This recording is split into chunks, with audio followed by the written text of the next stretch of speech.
Yun, no, good. Good afternoon. Alam ko alam ko dapat ipapahinga kayo.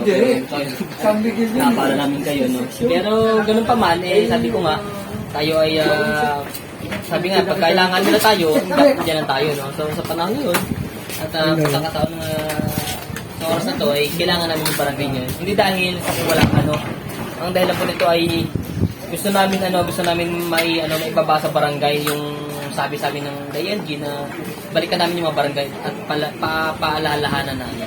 Ay, gumana. Papaalalahanan namin yung barangay na yung activity sa ating banda ay huwag pa rin kalimutan. Kasi ang nangyari ay ganito, yung 2023 assessment, ang nangyari, pinapasa sa aming mga report is 2021 pa, 2020 pa.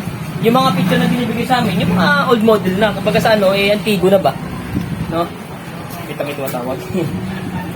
But, sa mga susunod sa next year, kayo pa rin naman mananalo. Sino ba kagawa dito? Kayo pa rin naman mananalo. Pag di ba tawag, kayo pa rin naman mananalo. Dito, mahal tayo ng ating barangay, no? Marami naman nakita sa inyo na trabaho sa inyong barangay. Dito, wala naman din na para tayo, no? So, yung sa amin na naman, ang gusto namin mangyari dito, ay huwag natin kalimutan yung trabaho pa rin natin bilang bata officer or member ng bata council.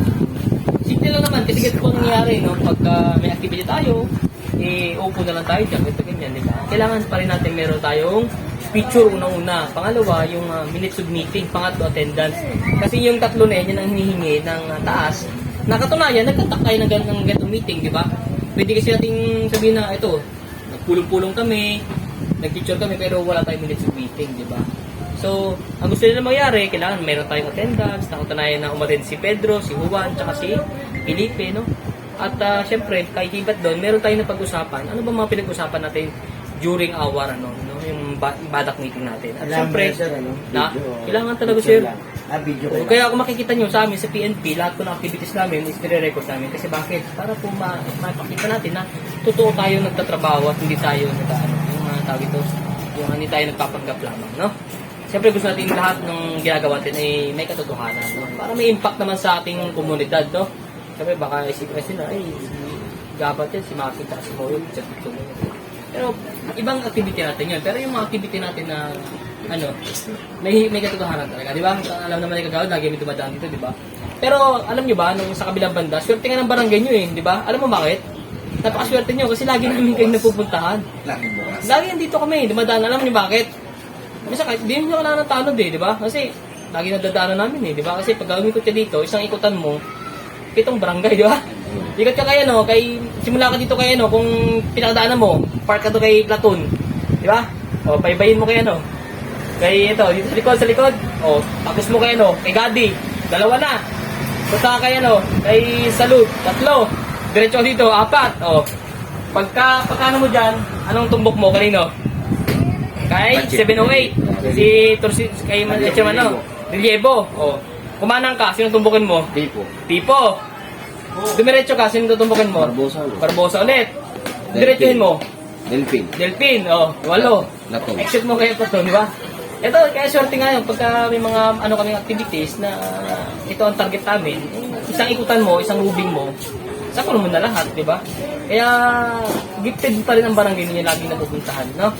Kasi sa mga ibang barangay, sa mga malalayong barangay, di ba?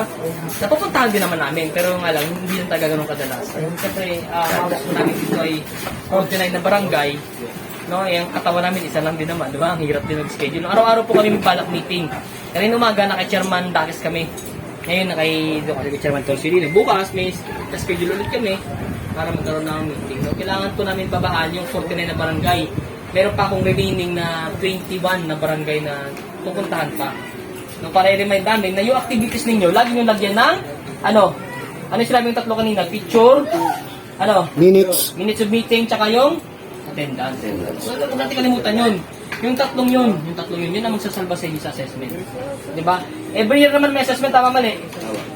Hindi naman nawala simula pa yung 2018, di ba? Every year may assessment, no? Sa every assessment, anong kinukuha, di ba, lahat ng activities? Ngayon, ang nangyari ngayon, isang beses ang assessment, pero yung activities natin sa bata, pwedeng every month talaga activity sa bata. Sa aking barangay, walang drogang makakapasok. Kung meron, kaya magkatulong sabihin sa amin kung sino man yun. Siyempre, hindi na sa barangay, pati sa pamilya natin, sa mga mahal natin sa buhay, mga mag-anak, sa mga kapitbahay, kumpare-kumare. Sabihin natin yung masamang epekto ng illegal na droga. Nag-lecture na kami dito, di ba? Anong masamang epekto ng illegal na droga sa buhay natin, sa komunidad natin, sa pamilya natin. Pag ang droga nakapasok sa pamilya, di ba? Magulo, di ba? Lagi na lang may nawawala. Ba't nawawala? Hindi talaga dahil walang pambili ng bisyo niya. Kaya ito, pinapaalala ulit ng ating DL dyan na kailangan, hindi talaga makapasok ang illegal na droga sa atin. Tulungan niyo kami, disseminate ito.